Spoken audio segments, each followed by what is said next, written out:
Seigneur, garde-nous de nous croire arrivés, de nous croire possesseurs de ta vérité. Rends-nous disponibles pour une recherche toujours plus profonde de ton évangile. Que jamais le passé ne nous enferme, mais que ton esprit nous mette en marche et fasse de nous de vrais enfants d'Abraham.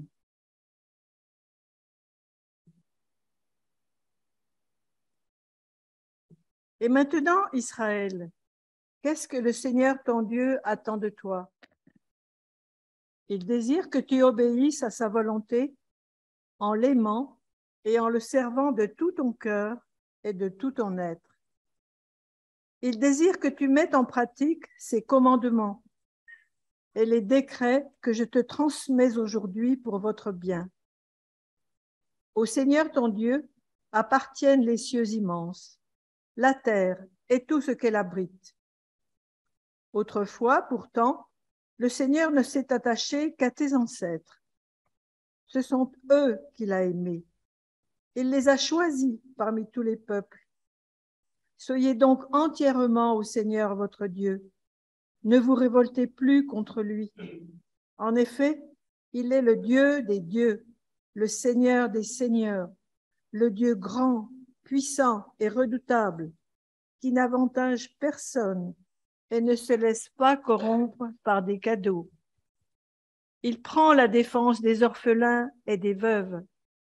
Il manifeste son amour pour l'immigré installé chez vous, en lui donnant de la nourriture et des vêtements. Vous donc aussi, aimez l'immigré, car vous avez été immigrés en Égypte. Reconnais l'autorité du Seigneur ton Dieu. Adore-le, lui seul. Attache-toi à lui et ne prête serment qu'en son nom. Adresse-lui tes louanges. C'est lui qui a accompli en ta faveur les actes grandioses et redoutables dont tu as été témoin. Tes ancêtres n'étaient pas plus de 70 lorsqu'ils sont arrivés en Égypte. Maintenant, le Seigneur ton Dieu t'a rendu aussi nombreux que les étoiles. Tu aimeras le Seigneur ton Dieu, mais chaque jour en pratique ses décrets, ses règles et ses commandements. Jésus dit la parabole suivante à l'intention de ceux qui croyaient faire la volonté de Dieu et mépriser les autres.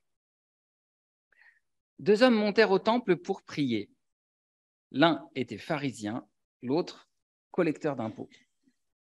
Le pharisien, debout, priait ainsi en lui-même : « Mon Dieu, je te remercie de ce que je ne suis pas comme tous les autres qui sont voleurs, mauvais et adultères. Je te remercie de ce que je ne suis pas comme ce collecteur d'impôts.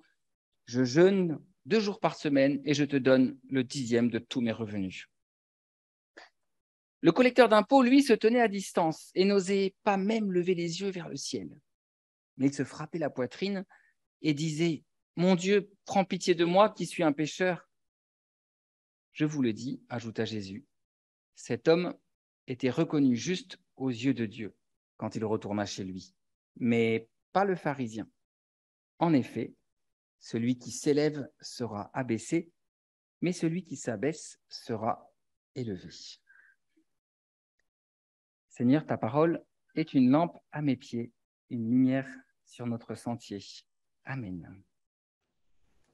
Le texte de l'évangile de Luc nous raconte l'histoire de 2 hommes.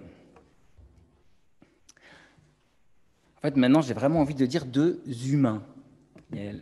La polémique est tellement grande entre hommes et femmes que, pour vous aider à vous projeter dans ces 2 hommes, si vous êtes une femme, c'est peut-être plus facile si je dis dans ces 2 humains. Ou alors, il n'y a que les hommes mâles qui sont pécheurs, peut-être. Voilà. Je ferme la parenthèse. L'une est pharisien. Je dis que je l'ai fermée, il faut que je la ferme. L'un de ces hommes est pharisien. Pharisien, ça veut dire un notable. C'est quelqu'un d'influent. C'est quelqu'un qui est reconnu sur la place publique, à qui l'on reconnaît une autorité, une sagesse. Et il incarne, cet homme, en quelque sorte, l'identité juive. On pourrait même dire la fierté, l'essence de l'identité juive. C'est lui le garant de l'intégrité de la foi israélite. Il connaît les commandements de Moïse sur le bout des doigts, et en particulier, probablement, ce passage magnifique que nous avons lu dans Deutéronome, où Moïse encourage le peuple à aimer Dieu de tout son cœur et de toute son âme. C'est un texte magnifique. Heureusement qu'il y a des gens pour garder ces textes et pour les faire connaître, pour les étudier. Donc, il est bien, cet homme. L'autre, c'est un collecteur d'impôts. Mais attention, collecteur d'impôts, le métier de collecteur d'impôts, à cette époque, ça n'a rien à voir avec le collecteur d'impôts aujourd'hui. Le collecteur d'impôts, à l'époque de Jésus, il fait un métier sale. Non pas que l'argent soit sale. Il fait un métier sale parce que son métier consiste à ponctionner l'argent de ses propres frères juifs pour les donner à l'occupant romain. On pourrait dire, par une comparaison un peu hasardeuse, que pendant la Deuxième Guerre mondiale, cet homme serait un membre de la milice du régime de Vichy, un collabo. Peut-être que j'exagère un peu parce qu'il ne s'agissait pas de mettre des gens en prison ou de faire envoyer en camp de concentration, mais encore, on ne sait pas. Qu'est-ce qu'il arrivait à ceux qui ne payaient pas l'impôt aux Romains? Mais que ce soit, en tout cas, dans les deux cas, il s'agit de quelqu'un qui collabore avec l'ennemi. Il est donc mal vu, il incarne un comportement perçu comme condamnable aux yeux de la morale traditionnelle, de la religion, mais aussi, surtout, de la morale traditionnelle qui, évidemment, s'appuyait sur la religion à l'époque, en tout cas explicitement. La première chose qui me semble importante de souligner ce matin, c'est que cette parabole, c'est les tout premiers mots du texte biblique, s'adresse à ceux qui se croient justes aux yeux de Dieu. Cette parabole, elle s'adresse à ceux qui se croient justes aux yeux de Dieu. Ce n'est donc pas une parabole pour enfoncer ceux qui ne vont pas bien, ceux qui ne se sentent pas bien. C'est une parabole pour ouvrir les yeux de ceux qui se prétendent justes aux yeux du monde. Ça ne veut peut-être même pas dire que c'est ceux qui se sentent justes, mais en tout cas ceux qui se prétendent justes. En même temps, on dit que l'homme, sa prière, le pharisien, il l'a dit en lui-même. Il ne dit pas à tout le monde, moi, je jeûne 2 fois par semaine, moi, je paye ma dîme à l'église. Le texte précise bien, il dit cela en lui-même. Donc, il fait quand même attention à ne pas trop étaler sa perfection. Il la garde bien en lui-même, mais ça ne change pas grand-chose. Le pharisien, oui, jeûne, donne 1/10 de ses revenus, ça je l'ai déjà dit. Aujourd'hui, on pourrait voir sous l'angle du pharisien tous les gens qui, sur les plateaux télé, les réseaux sociaux, cherchent à nous dicter comment il faudrait vivre en se prenant eux-mêmes comme des exemples formidables à suivre. Vous savez de quoi je parle, c'est ces gens qui ont tout compris, qui savent tout, qui ont des réponses ultra simples pour des problèmes compliqués. En fait, il n'y en a pas que sur les plateaux télé, je pense qu'il y en a dans votre boulot, dans votre famille. On en a tout autour de nous, comme ça, des gens qui ont tout compris, qui savent tout, qui ont des réponses à tout. Le pharisien aujourd'hui, c'est peut-être aussi l'ultra-riche ou les ultra-riches de notre pays qui nous disent qu'ils sont indispensables parce qu'ils font travailler plein de gens, qu'ils payent des impôts, du coup, ils contribuent au service public, ils montent des fondations philanthropiques pour donner 1/10 de leur fortune, qui luttent ainsi contre la misère. Oui, vous voyez bien à quel genre de personnes je pense. Mais attention, je ne dis pas ici que tous les riches sont comme ça. Je ne dis pas cela pour mettre les ultra-riches sur la place publique pour qu'on leur envoie des pierres et qu'on les lapide. Sinon, on reprendrait à notre tour la posture du pharisien qui juge et qui sait ce qui est bon et ce qui est mauvais. Mais ce sur quoi j'ai envie d'insister, c'est que les riches, ils ont un fardeau spécifique à porter, qui est la conséquence automatique de leur richesse matérielle ou sociale. Automatiquement, ils risquent de se croire supérieurs aux autres et n'importe lequel d'entre nous est menacé par ça à partir du moment où il a une vie matérielle et sociale relativement confortable. Le texte continue en nous disant « Les 2 hommes montent au temple pour prier ». Déjà, j'aime bien souligner le fait qu'ils montent vers le temple. Évidemment, à Jérusalem, c'est géographique. Le temple est plus haut, mais ce n'est pas anodin. Le temple est ce qui est placé au-dessus de la cité, au-dessus des valeurs des hommes. Et ces 2 hommes vont prier. C'est important de noter ça, parce qu'en fait, ça permet de montrer qu'on compare ce qui est comparable. Il n'y a pas de différence de religion entre ces deux hommes. On ne compare pas un athée et un croyant, on ne compare pas un musulman et un bouddhiste. On compare deux hommes qui pratiquent la même religion. Deux hommes qui se réfèrent à Dieu. La différence porte donc plutôt sur leur positionnement vis-à-vis de Dieu. L'un attend que Dieu valide sa manière de vivre. En gros, je viens au temple juste pour que Dieu me confirme que je suis bien quelqu'un qui fait des choses bien. L'autre, au contraire, il a besoin de Dieu. Il sait ce qui lui manque. Il a besoin de Dieu pour combler un manque et il connaît son manque. Le manque, il est explicite. Dans le cas du riche, il a aussi un manque. Il a un besoin de reconnaissance. Sinon, il ne monterait pas à prier. Mais le besoin n'est pas explicite. Il ne se rend même pas compte qu'il attend quelque chose de Dieu. Le temple, il faut souligner aussi que c'est l'espace public par excellence. C'est le lieu à l'époque où toutes les générations, toutes les catégories sociales, toutes les familles sont mélangées. Là aussi, essayons de faire un effort de contextualisation.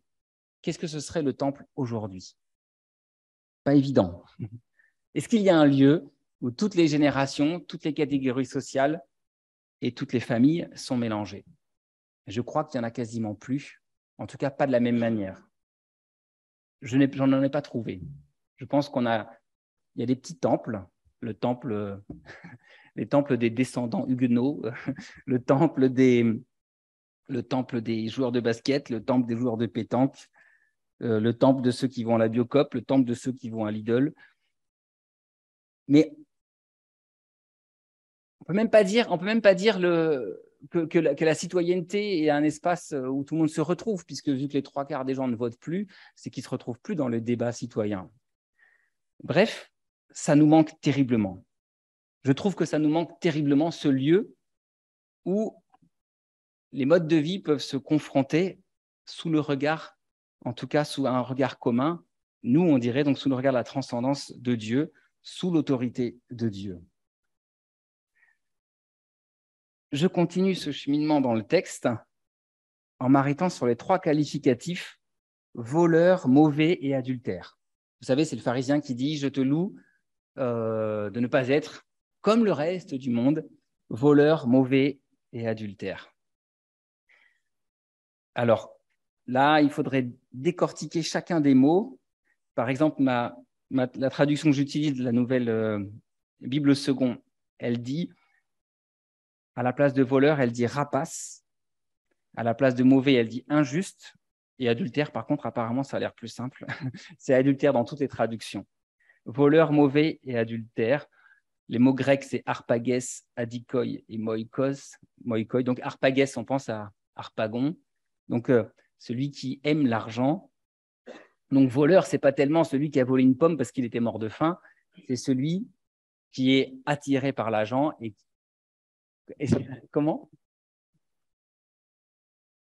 Alors, le texte grec dit « Je ne suis pas comme le voleur mauvais et adultère » ou encore « Je ne suis pas comme le collecteur d'impôts ».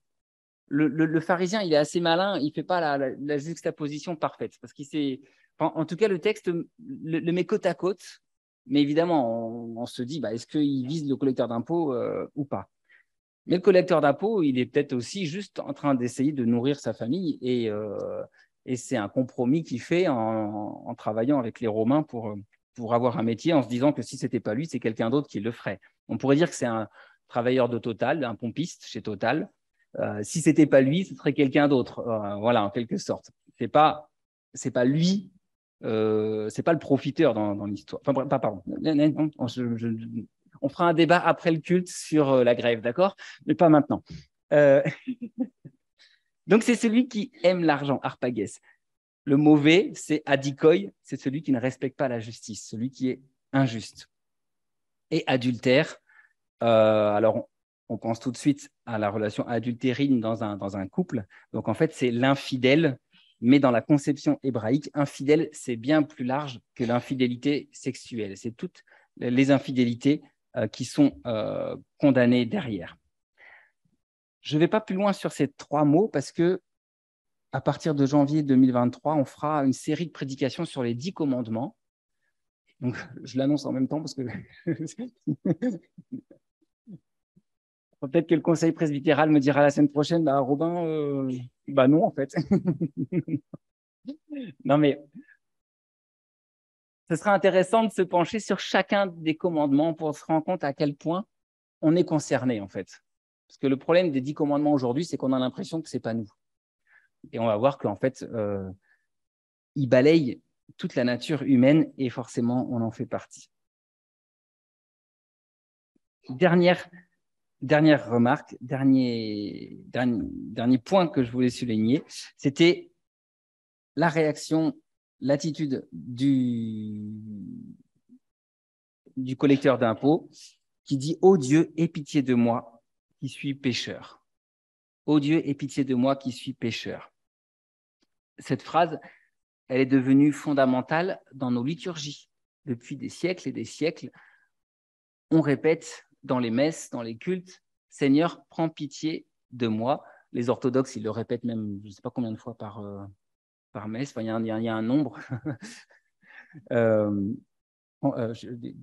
Bref, prends pitié. En grec, c'est, ça m'échappe, c'est la Kyrios eleison. Ouais. Voilà. Luther voulait garder 3 sacrements. Il voulait garder le baptême, la scène et la pénitence. Donc la repentance, le fait de demander pardon à Dieu. Il a fini par mettre de côté la pénitence parce qu'il s'est rendu compte qu'elle accordait un pouvoir trop important aux prêtres et aux pasteurs. Avec le sacrement de réconciliation, on appelle ça comme ça maintenant dans l'Église catholique, ou la confession du péché, confession auriculaire, il y a plein de termes. Mais vous savez, quand le croyant va voir le prêtre et lui demande l'absolution, et dans le protestantisme, on a gardé la pratique de la repentance, mais elle est uniquement ritualisée dans le temps du culte sous forme de repentance collective. Mais la repentance personnelle, où on dit dans la confidence avec un frère, et en l'occurrence pour l'Église catholique avec le prêtre, où on lui dit notre culpabilité et on reçoit une parole de pardon, ça, on l'a enlevé des rites chrétiens dans le protestantisme. Et Luther l'a enlevé parce qu'il considérait que c'était accorder un pouvoir trop important. En accordant à certaines personnes le pouvoir d'entendre les confessions, le risque est grand de leur accorder un pouvoir moral abusif qui ferait retomber dans le piège des indulgences où, au final, par ses propres actes, le croyant cherche à se justifier lui-même. Pour autant, la repentance reste un pilier de la foi chrétienne. C'est ce que nous dit très fortement, je trouve, cette parabole. La repentance reste un pilier de la foi chrétienne. L'attitude sincère de repentance, c'est la condition sine qua non de la justification. La repentance est l'acte par lequel nous prenons conscience que ce ne sont pas nos actes qui font de nous quelqu'un de bien. C'est Dieu qui fait de nous quelqu'un de bien. Et plus on est riche, plus on est socialement favorisé, plus la repentance est nécessaire. Amen.